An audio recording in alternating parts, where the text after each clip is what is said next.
Assalamualaikum warahmatullahi wabarakatuh. Allahumma sholli ala Sayyidina Muhammad wa ala ali Sayyidina Muhammad. Yang terhormat kepada Bapak Prof. Hari Supratno selaku Rektor Unhasyi. Yang terhormat kepada Bapak Dr. Jasminto MPD selaku Dekan Fakultas Agama Islam Unhasyi. Yang terhormat kepada Ibu Dr. Hajah Khoiratul Idawati MPDI selaku Kaprodi PAI Unhasyi, sekaligus penemu metode pasti aksi literasi Hanifida beserta Bapak Dr. Hanifuddin MAG.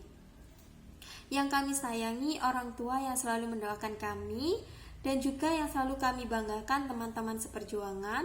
Perkenalkan, nama saya Endrik Ratnawati dari program Pasca Sarjana PAI Unhasyi.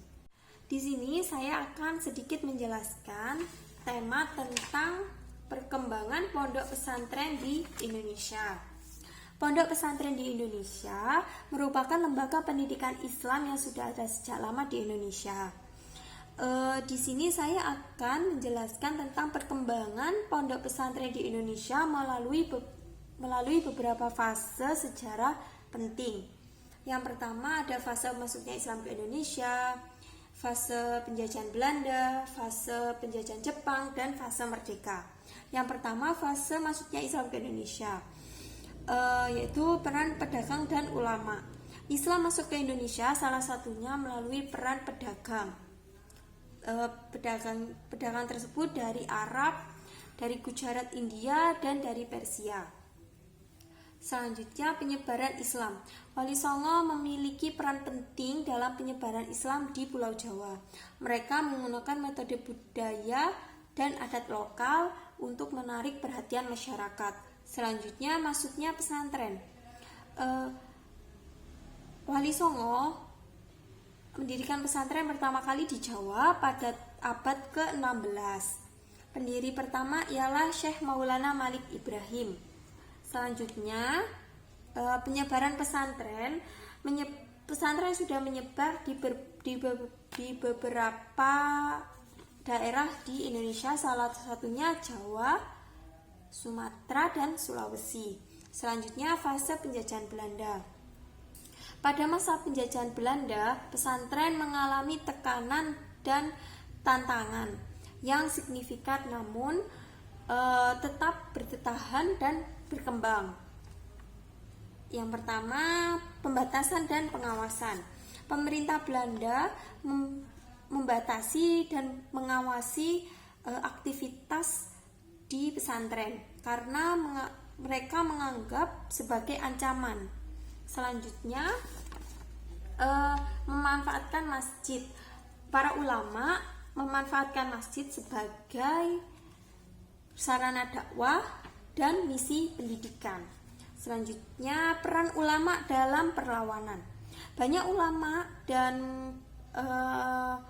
pemimpin pesantren yang terlibat dalam perlawanan. Mereka menggunakan pesantren sebagai penyalur ide-ide dan semangat perjuangan. Selanjutnya, pengembangan kurikulum.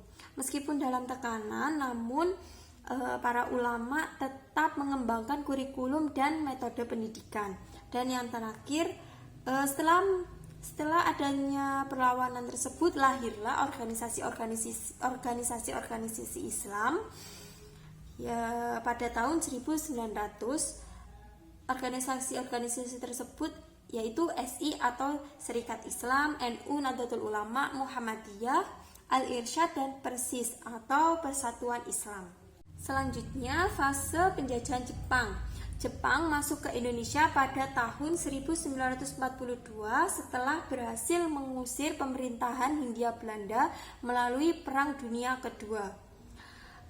Jepang membawa semboyan yang berbunyi Asia Timur Raya untuk Asia. Selanjutnya, memanfaatkan Islam. Jepang memanfaatkan Islam. Pada awalnya, Jepang menampakkan sikap yang menguntungkan Islam. Tetapi sebenarnya sikap tersebut ternyata hanya siasat Jepang untuk kepentingan perang saja. Selanjutnya, peran dalam mobilisasi pengaruh budaya dan bahasa. Dan yang terakhir, perubahan pendidikan Islam. Jepang menjajah Indonesia sangat singkat sebenarnya, namun membawa perubahan signifikan dalam perkembangan pendidikan di Indonesia. Selanjutnya yang terakhir adalah fase merdeka, yaitu pengakuan dan dukungan pemerintah. Yang kedua, modernisasi dan inovasi. Dan yang terakhir adalah pesantren, pusat pendidikan dan sosial. Itu saja mungkin dari saya, kurang lebihnya ada salah kata saya mohon maaf. Sekian, wassalamualaikum warahmatullahi wabarakatuh.